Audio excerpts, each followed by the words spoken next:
जैसे कि आपसे पूछ सकता है कि दीक्षा क्या है ना? या ई लाइब्रेरी, ई पाठशाला क्या है, या स्वयं क्या है ना? तो जो भी टीचर्स टीचिंग टीचिंग से संबंधित जो भी आपके जो ऐप्स होते हैं, या जो भी कई सारी नई नीतियाँ या वो सब जो है शुरू की गई हैं, वो जो है आपके एजुकेशनल करंट अफेयर्स में आएंगी। जैसे कि जो भारत सरकार है या जो राज्य सरकार है, वो शिक्षा के हितों में कई सारी नीतियाँ बनाती है ना? जैसे कि जो बच्चों के लिए जो बैग जो है वो कम हो सके, या किस तरीके से बच्चे जो है अच्छे से पढ़ाई कर सकें। तो उससे संबंधित जो भी नीतियाँ हैं वो आपसे पूछने की संभावना है। दूसरा होता है कि शिक्षा के क्षेत्र में जो भी पुरस्कार मिले हैं, या कोई भी नया चयनित व्यक्ति हुआ है, उससे संबंधित आपसे प्रश्न इसमें पूछे जा सकते हैं। जैसे कि मान लीजिए कि व्यास सम्मान पुरस्कार है, या जो साहित्य से संबंधित प्रश्न थे वो भी आपसे पूछे जा सकते हैं। व्यास हो गया, सरस्वती हो गया, हिंदी जो साहित्य सम्मान हो गया, है ना? साहित्य सम्मान में कई भाषाओं के भी आपसे पूछे जा सकते हैं। जैसे कि जब मेरा केवी में इसका हुआ था, तो हमसे जो पूछ रहे थे कि कन्नड़ भाषा में किसको जो है साहित्य सम्मान मिला था। तो इसी तरीके के प्रश्न आपको भी देखने की प्रबल संभावना है।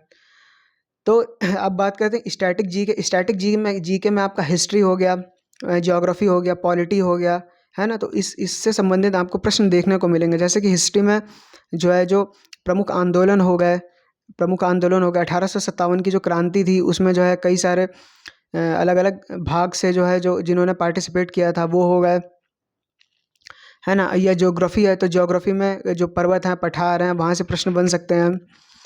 तो इस तरीके की चीज़ें जो वो आपको देखने को मिल सकती हैं। हालाँकि जो जीके है, मैं फिर बता रहा हूँ कि जीके जो है बहुत ही वास्ट है, उसमें कुछ भी क्लियर नहीं होता है कि आपसे क्या पूछ सकते हैं, है ना? तो आप कई सारी अगर देखना चाहें तो आखिरी समय पर जो मैराथन्स होती हैं वो देख सकते हैं। उससे आपको कहीं न कहीं जो क्वेश्चन्स हैं उनका लाभ मिलेगा।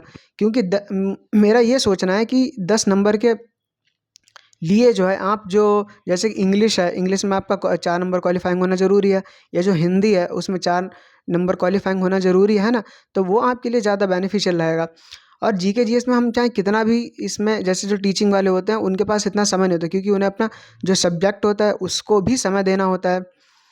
तो जो जीके जीएस का है, जो भी मुझे लगता है कि आपको इस तरीके से प्रश्न बन रहे हो तो वो आप देख सकते हैं।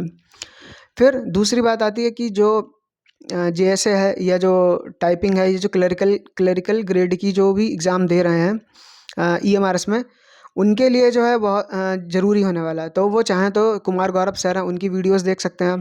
कुमार गौरव जो जोधपुर वाले हैं, उनकी वीडियोस देख सकते हैं, या कोई भी इस तरीके से करंट अफेयर्स की जो वीडियोस बनाते हैं, है ना? तो अगर आप उनकी वीडियोस देखते हैं तो वो आपको कहीं न कहीं बेनिफिशियल रहेंगी। बाकी इसका जो स्तर होगा वो कहीं न कहीं एसएससी, सीएचएसएल के इक्विवेलेंट होने वाला है। सीएचएसएल क्या, आपको सीजीएल तक का जो होता है ना रीजनिंग है, जीके है, या इन्होंने जो भाषा दी है वो देखने को मिल सकती है। क्यों? क्योंकि इसमें कंपटीशन ज़्यादा होता है।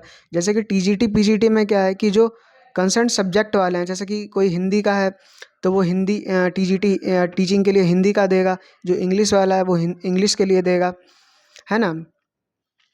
तो उसमें क्या होता है कि उसमें जो इतना कंपटीशन नहीं होता, लेकिन जो जेएसए वाला है उसमें कई सारे लोग जो दे रहे होते हैं, तो उसका आपको स्तर एक अच्छा खासा देखने को मिलेगा।